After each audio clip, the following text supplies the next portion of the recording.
Assalamualaikum warahmatullahi wabarakatuh. Salam sejahtera buat kita semuanya. Berikut kami sampaikan etika ketika kita batuk ataupun bersin.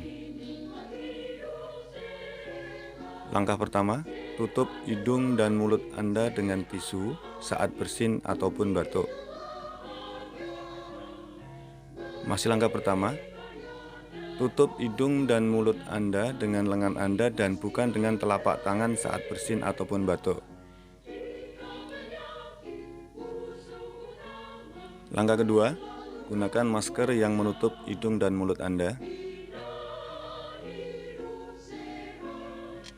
Langkah ketiga, buanglah tisu setelah digunakan ke dalam tempat sampah.